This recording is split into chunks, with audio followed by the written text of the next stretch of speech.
खालचं bed same एक असं टेम पण असतं ट्रान्समिशन इलेक्ट्रॉन मायक्रोस्कोपी, तो पण सरफेस मॉर्फोलॉजीसाठी यूज केला जातो. TEM transmission electron microscopy. आता त्याला शेवटचा पॉईंट आपला आहे पावडर फ्लो प्रॉपर्टी. तो आहे पावडर फ्लो प्रॉपर्टी.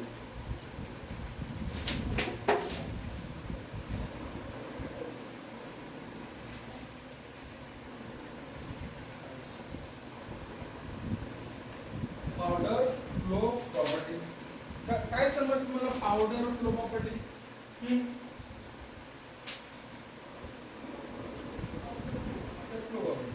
म्हणजे पावडर फ्लो प्रॉपर्टी म्हणजे काय? Ability of a powder, ability of a powder to flow under a given condition, under given conditions. एका स्पेसिफिक कंडिशनला त्या पावडर फ्लो म्हणजे कशा फ्लो करतात हे फाइंड आउट करण्यासाठी आपण काय बघतो? Powder flow property. बेसिकली हे इम्पॉर्टंट कशा करायसाठी आहेत? इम्पॉर्टंट कशा करायसाठी आहेत पावडर फ्लो प्रॉपर्टीज? टॅबलेट मध्ये शिकले कंप्रेशन साठी. फर्स्ट आहे कंप्रेशन इन टॅबलेट. पण ठीक आहे, अजून दुसरं युनिफॉर्म ड्रग डिस्ट्रीब्युशन साठी पण आपण प्रॉपर्टी चेक करतो. पावडर युनिफॉर्मली ड्रग डिस्ट्रीब्यूट झाला पाहिजे, त्यामुळे आपण पावडर प्रॉपर्टी चेक करतो. For uniform drug distribution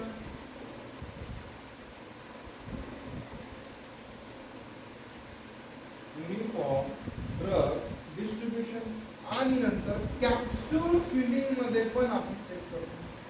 capsule filling basically capsule filling कोणती?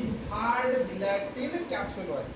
कारण की हार्ड जिलॅटिन कॅप्सूल मध्ये आपण ग्रॅन्युल्स फिल करतो, पावडर्स फिल करतो, पेलेट्स फिल करतो, म्हणजे ते सगळे सॉलिड फॉर्म असतं, म्हणून ते आपण हार्ड जिलॅटिन कॅप्सूल मध्ये फिल करतो.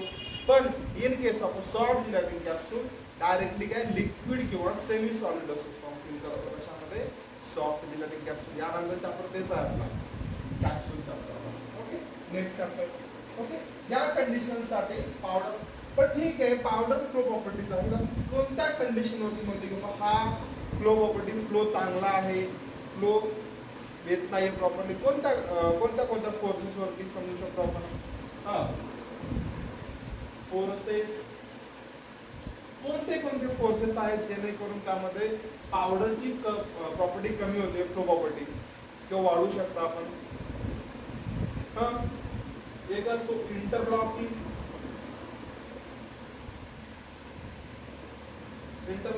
In between powders. Interlocking force असतो जेणेकरून प्रॉपर्ली फ्लो होणार नाही. नंतर कोहेसिव्ह फोर्स मध्ये कोहेसिव्ह फोर्स चिटकणारा कोहेसिव्ह फोर्स. या पण कंडिशन मुळे काय होतं त्या गोष्टी. नंतर वॉन डर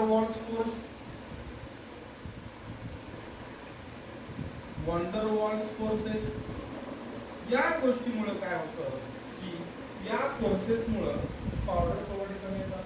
अजून एखादा फोर्स आपला रफनेस साठी कोणता? इंटरफेसियल टेन्शन और सरफेस टेंशन. इंटरफेशियल टेंशन और सरफेस टेंशन. या सगळ्या गोष्टीमुळे पावडरची फ्लो प्रॉपर्टी कमी होते. तर याचे इंटरॅक्शन कमी करून त्याचे फोर्सेस रिड्यूस करून बाय ऍडिंग ग्लायडर, टाल, जे काही गोष्टी आहेत त्यामुळे आपण त्या पावडर फ्लो प्रॉपर्टी वाढवतो. कशा कायसाठी यूज होतो? Uniform drug distribution, capsule filling मध्ये किंवा कंप्रेशन इन टॅबलेट. त्या गोष्टीमुळे आपण काय करतो? Powder flow property. समजतंय?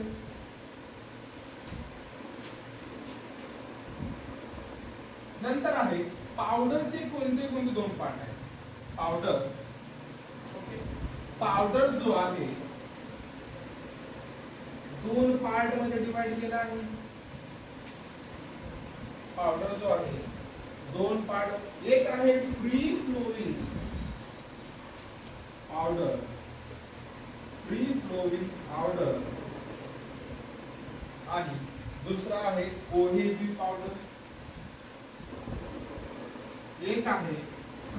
फ्लोईंग पावडर आणि दुसरा आहे कोहेसिव्ह पावडर.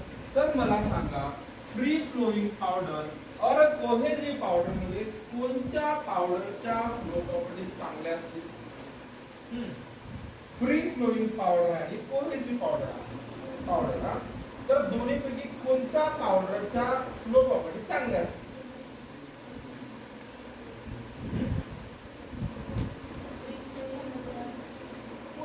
तर फ्री फ्लोईंग डायरेक्टली म्हणजे फ्री फ्लो आहे, तर हे काय गुड फ्लो असेल. आणि जे कोहेसिव्ह पावडर आहे इंटरॅक्शन होतं त्यामुळे त्याचा फ्लो कसा होता? पुअर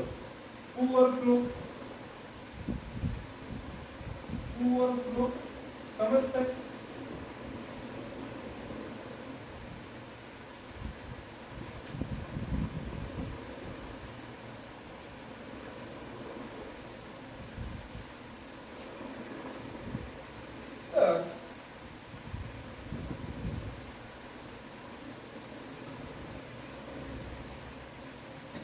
तर कोणते कोणते असे फॅक्टर्स असतील की ते पावडर फ्लोला आपल्या कमी करतील? कोणते कोणते फॅक्टर्स अफेक्ट करतील? विचार करायचं आणि सांगायचं. Factors affecting powder flow. पावडरच्या फ्लोला कोणते फॅक्टर्स अफेक्ट करतील? सांगा.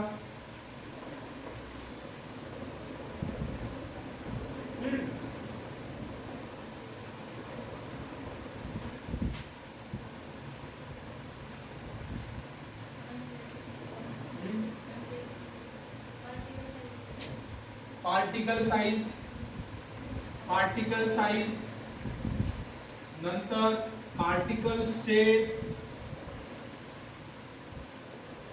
त्याचा सरफेस चार्ज,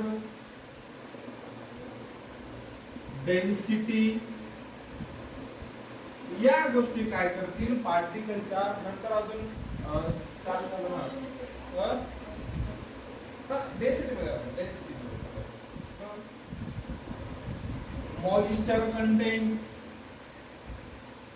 मॉइश्चर कंटेंट या गोष्टी आहेत त्या सगळ्या आपल्या फॅक्टर्स अफेक्टिंग आहेत पावडर फ्लोला. समजा पार्टिकल साइज मोठा असेल तर काय होईल? नंतर पार्टिकल शेप कसा आहे? जर स्पेरिकल असला फ्लो वाढेल. समजते? नंतर surface charge positive negative interaction, नंतर density bulk density tap density अशा डेन्सिटी वर इफेक्ट पडतो. आणि मॉइश्चर कंटेंट जर असेल जास्त होईल का वाढतो ना. तर हे डिफरंट फॅक्टर्स आहेत जे की आपल्या पावडर फ्लोला अफेक्ट करतात. तर खाली लिहा डिफरंट पावडर फ्लो प्रॉपर्टीज.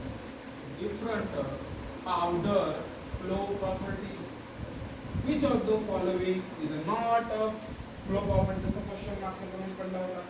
पहिला येतो जेवढ्या कोणत्या डेन्सिटी आहेत आपल्या सगळ्या काय पावडर फ्लो प्रॉपर्टीज आहेत. तर डेन्सिटी वरून आपण काय केलोय? कार्स इंडेक्स आणि हाऊसनर्स रेशो माहित आहे, ऐकलंय? ते पण फ्लो प्रॉपर्टीज आहेत. कार्स इंडेक्स, थर्ड आहे हाऊसनर रेशो आणि शेवटची येते कोणती फ्लो प्रॉपर्टी आहे? एक आहे अँगल ऑफ रिपोज. कोणती आहे? Angle of repose.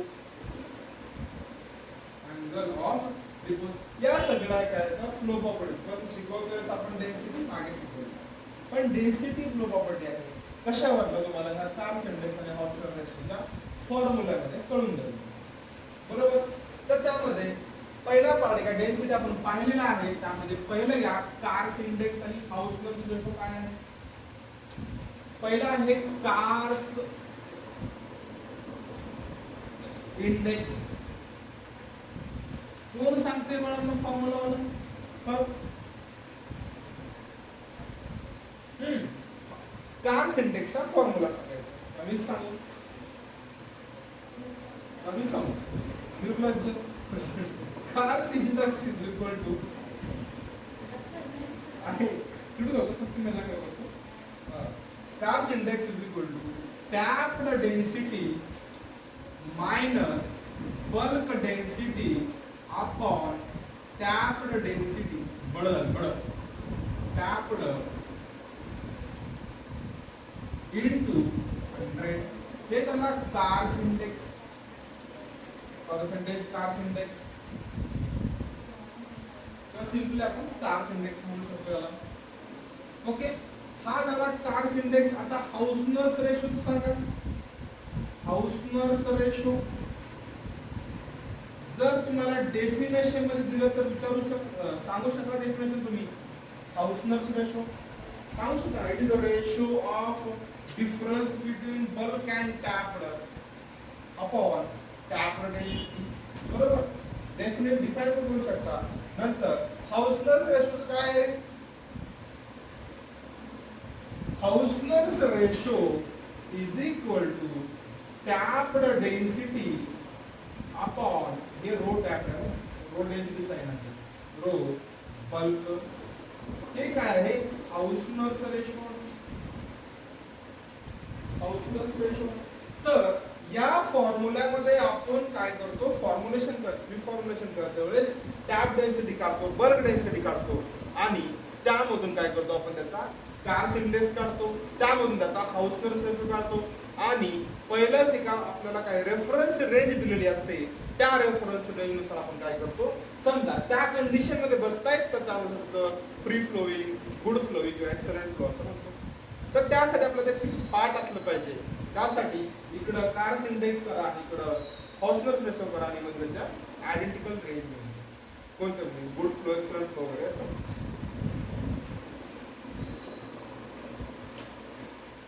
लिहिलं सगळ्यांनी?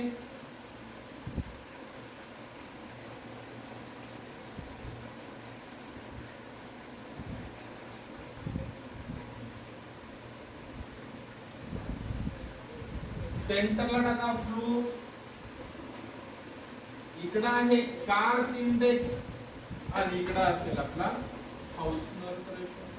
हे चार कार्स इंडेक्स, फ्लो. ओके, त्यामध्ये फ्लो लिहा पहिला flow. Excellent, good, excellent flow, good flow, fair,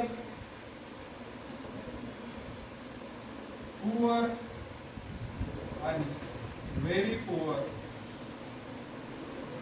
very very poor. हे काय झालं? ते प्रॉपर्टीज झाल्या फ्लो. एक्सलंट कधी येतो, गुड कधी येतो, नंतर फेअर कधी येतो. त्यामध्ये पहिला सुद्धा आपण कार्स इंडेक्सचा बघूया कसं आहे कार्स इंडेक्स मध्ये. ओके, 5 ते 15 मध्ये जर त्याचा पर्सेंटेज आला तर तो कसा असतो? एक्सलंट असतो. 5 ते 15 मध्ये. नंतर 12 ते 16 मध्ये आलाय रेंज त्याची तर गुड फ्लो येतो. 12 ते 16 मध्ये घेऊन येतो. शिकवलं तुझं नाव होतं ते गेलं गुड फ्लो. चांगली गोष्ट आहे ना. नंतर लिहायचं इथं पण 18 ते 21 मध्ये फेअर, 23 ते 35 पुअर, 33 ते 38 व्हेरी पुअर आणि greater than 40 very very poor. Greater than 40 very very poor. या सगळ्या गोष्टींना पाठ पाहिजे, गेलं पाहिजे बघा. विसरते खूप वेळेस परंतु लक्षात ठेवलं पाहिजे कशा प्रकारे. समजतंय?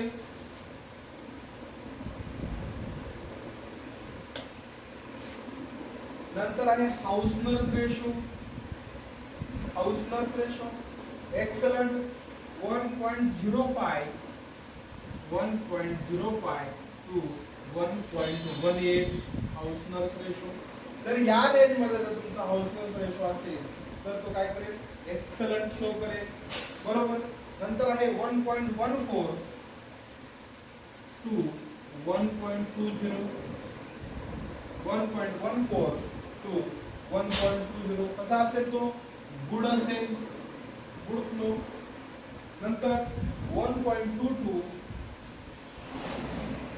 टू 1.26 हा कसा असेल फेअर फ्लो असेल. नंतर 1.30 to 1.54 poor flow. 1.50 to 1.61 and greater than 1.61 म्हणजेच काय व्हेरी व्हेरी पुअर.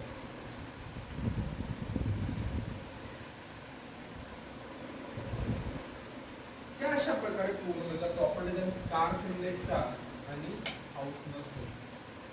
हे कसं पाठ करायचे तुम्ही लक्षात ठेवा. फक्त वाटतं तर ट्रिक बनवू शकतो आपण, पण गरज नाही. शक्यतो पाठ ठेवायचा. रेंज फक्त शक्यतो मला असं वाटतं इथून एवढ्या रेंज मध्ये चालत. तसं शेवट सगळ्यांना पाठ असते, पहिल्या क्षणाला पाठ असते, मध्ये क्वेश्चन घेऊन दिलेलं असतं. गेला सगळ्यांनी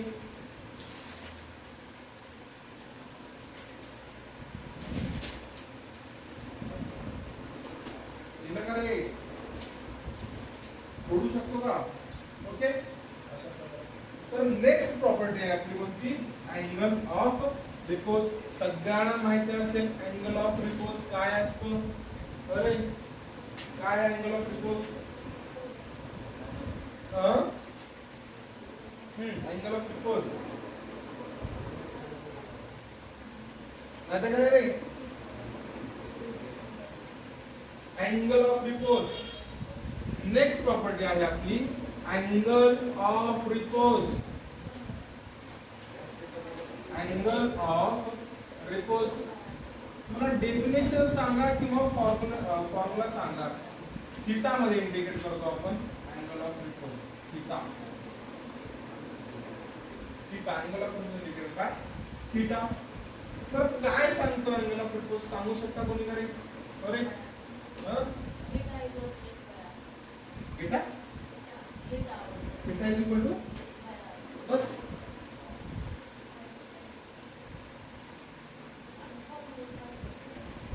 तिथून कुठून प्रॉब्लेम.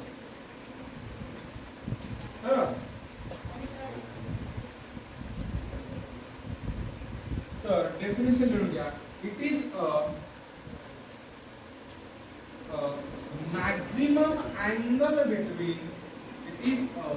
maximum angle between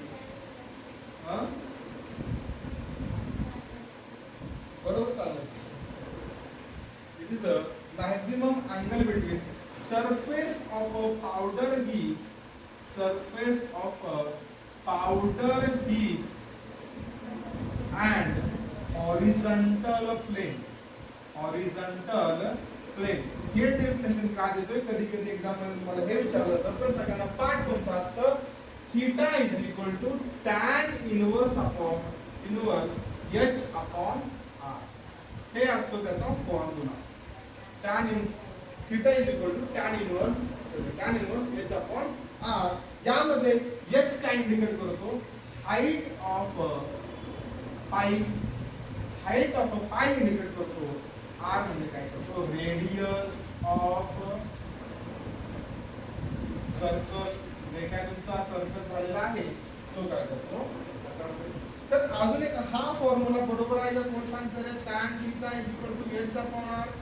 बरोबर आहे का फॉर्म्युला? हे tan theta is equal to h upon r. बरोबर आहे. Is equal to 2h upon d. बरोबर आहे का नाही? tan theta is equal to 2h upon d. डायमीटरचा अर्थ कधी पण डायरेक्टली कसं करतो आपण? एखादा हा असं इथून आपला कोन आहे, त्या कोनला आपण काय केलेलं आहे? पाईप टाकलेला आहे. अशा प्रकारचा आपला काय आलाय? कोन आलेला आहे तो कळला. तर यामध्ये आपण काय करतो? असा एक आपली हाईट मेजर करतो. समजतंय? त्याची हाईट मेजर करतो आणि नंतर त्याचा डायमीटर मेजर करतो. आणि डायमीटर डिवाइडेड बाय 2 म्हणजे काय आपला रेडियस. समजतंय? Got it? बघा दिला तुम्ही सगळं फॉर्म्युला वगैरे. फॉर्म्युला काय? Theta is equal tan tan theta is equal to h upon r is equal to 2h upon d.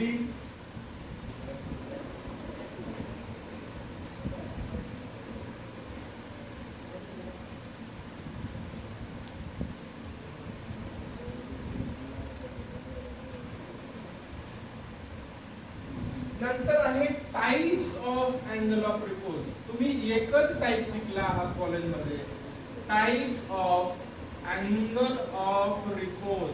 Angle of repose चे टाइप्स आहेत. किती टाइप शिकला तरी कॉलेजमध्ये तुम्ही? एकच, एकही नाही, वाचत तर असेल ना. ओके, त्यामध्ये types of angle of repose मध्ये बेसिकली दोन टाइप पडतात. एक स्टॅटिक अँगल ऑफ रिपोज आणि दुसरा असतो डायनामिक अँगल ऑफ. पहिला आहे static angle of repose, static angle of repose आणि dynamic angle of repose. Dynamic angle of repose, dynamic angle of repose. यामध्ये मला सांगा स्टॅटिक अँगल ऑफ रिपोज आणि डायनामिक अँगल ऑफ रिपोजचा मीनिंग काय आहे?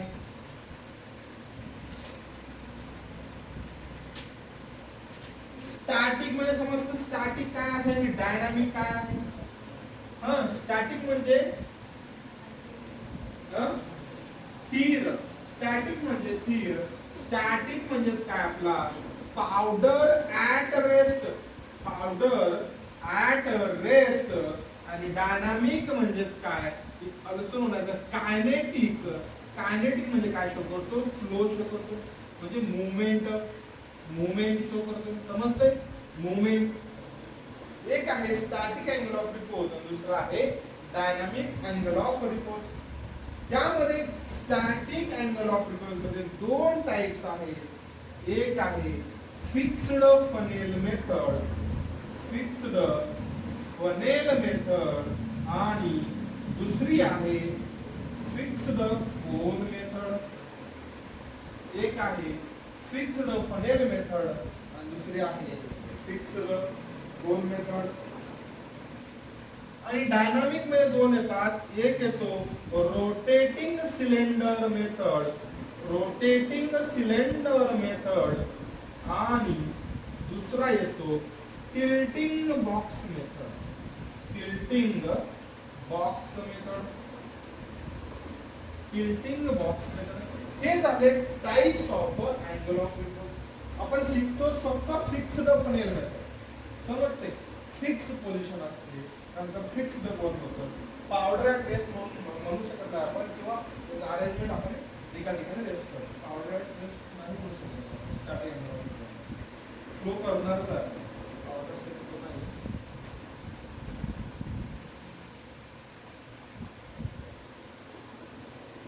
फिक्स्ड फनेल मेथड आणि फिक्स्ड कोन मेथड.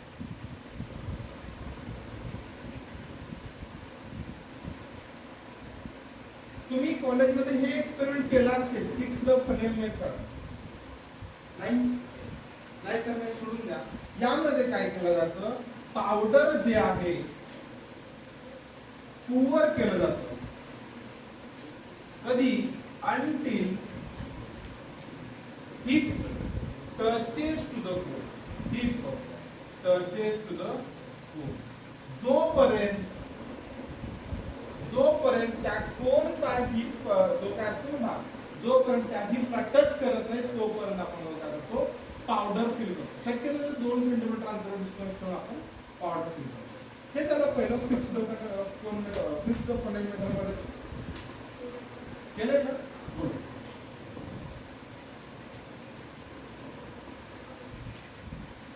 यामध्ये काय असतं? फिक्स्ड कोन मेथड मध्ये पावडर पुअर्ड इनटू पेटी डिश किंवा डिश मध्ये पावडर पोर केलं जातं. Powder poured into circular dish. Circular dish मध्ये आपला पावडर pour केला जातो.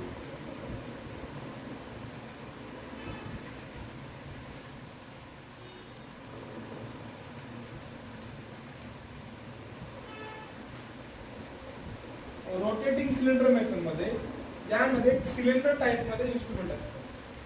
Cylinder rotates, powder flows and forms a slope. Slope form करतो. स्लोप पण आपण काय करतो, अँगल काढतो त्याच्यामध्ये. रोटेटिंग सिलेंडर एवढं विचारत नाही, फक्त तुम्हाला टाइप्स विचारलं टाइप्स मध्ये विचारलं, किंवा शक्यतो इथपर्यंत तुम्हाला त्या फॉर्म्युला पर्यंत घेऊन जाते. लय विचारलं इथं पर्यंत आता ना. मला विचार की cylinder rotates, powder flow and forms a slope. Slope माहिती का, स्लोप असा फॉर्म होतो.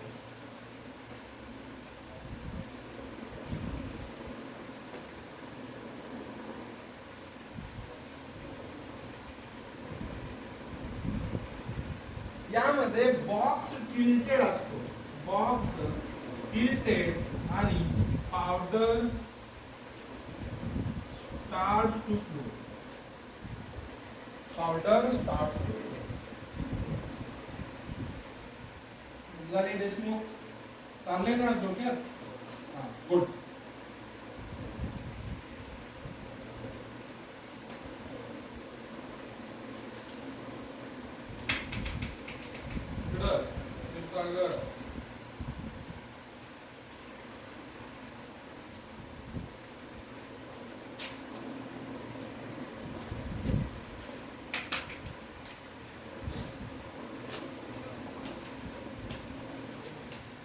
टेबल करा, इकडे अँगल लिहा, इकडे फ्लो लिहा, इकडे अँगल, इकडे फ्लो. टेबल करा, खूप महत्त्वाचा टेबल आहे.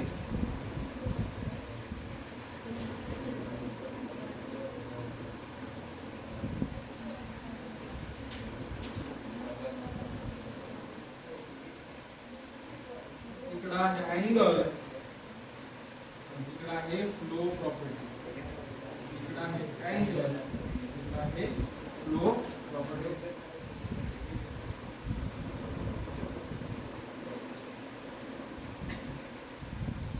Excellent, good, poor, very poor. Excellent, good, poor आणि व्हेरी पुअर. यामध्ये एक्सलंट वाली कंडिशन काय असेल रे? फ्री फ्लोविंग असेल, म्हणजे इझिली फ्लो होईल.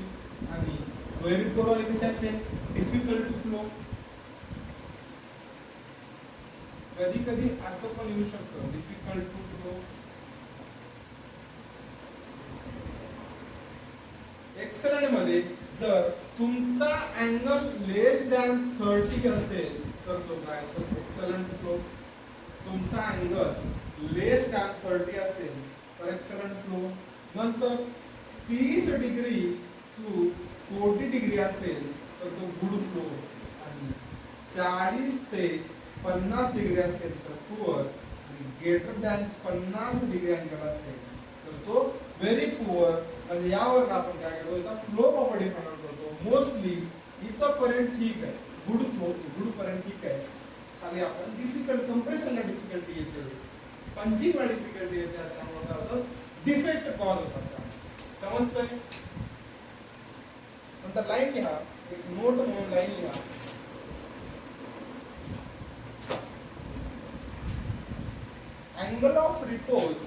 angle of repose measures powder flow. Angle of repose measures powder flow by indicating interparticle friction and cohesion. By indicating interparticle friction and cohesion. Interparticle friction and cohesion. Interparticle friction and cohesion. अशा प्रकारे आपल्या flow property संपलेल्या आहेत. आता उरलेला आहे कोणता आहे, अजून उरले. अशा नेक्स्ट पॉइंटला स्टॅबिलिटी अनालिसिस. त्यामध्ये येतो सॉलिड स्टेट स्टॅबिलिटी अनालिसिस आणि solution state analysis. Break for 5 minutes.